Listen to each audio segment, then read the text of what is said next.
Minomonitor ang low pressure area na nagpaulan sa ilang bahagi ng bansa. Silipin po natin ang kasalukuyang galaw nito. Posible ba itong maging ganap na bagyo?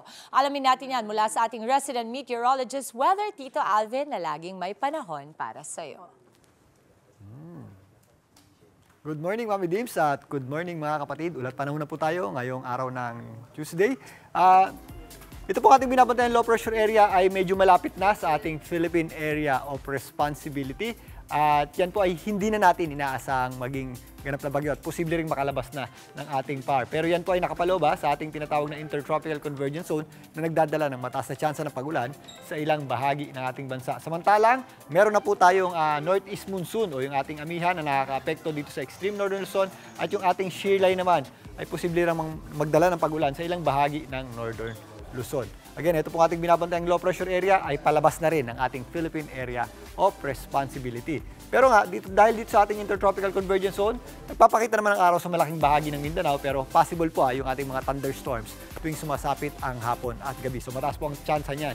Pero yung ating Intertropical Convergence Zone ay nag-extend po dito sa areas ng ilang bahagi ng Negros Island Region, kasama na po dyan ng Central Visayas, kasama na rin po dyan ng Eastern Visayas, maging dyan po sa Palawan. So possible po dyan yung mga scattered o kalat-kalat na pagulan at mga posibleng thunderstorm. Samantalang, mas maliwalas naman ang panahon natin sa malaking bahagi ng Luzon, maliban lang po dyan sa may area ng Cagayan na kung saan nakaka-apekto yung ating tinatawag na shear line o yung salubungan ng ating amihan at ng ating easterlies. Posible rin yung ating mga mahinang pagulan sa extreme northern Luzon dahil naman sa ating amihan o northeast monsoon. Dito sa Metro Manila, magpapatuloy ang maliwalas na panahon at magandang panahon sa umaga at tanghali, pero posible pa rin po yung ating mga thunderstorms na tuwing sumasabit po ang hapon at gabi. Kaya ugalin pa rin po natin ang pagdadala ng payong o anumang pananggalang sa ulan. Pero mababawasan na po yung ating mga thunderstorms dito sa Metro Manila sa mga susunod na buwan dahil nga narito na po ang amihan.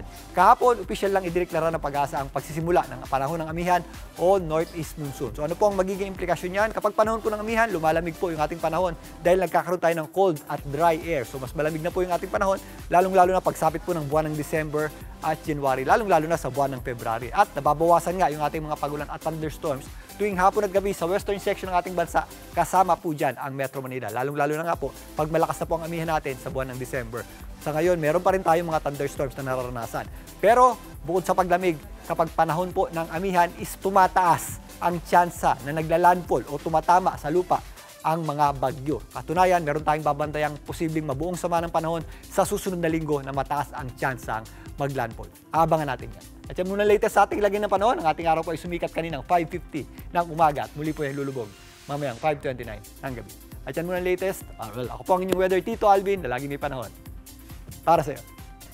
Mga kapatid, Tito Alvin Pura po na laging may panahon para sa iyo, umaraw man o umulan, dapat laging handa. Kaya para maging updated sa pinaka-latest weather updates, mag-follow at mag-subscribe na sa social media pages ng News 5.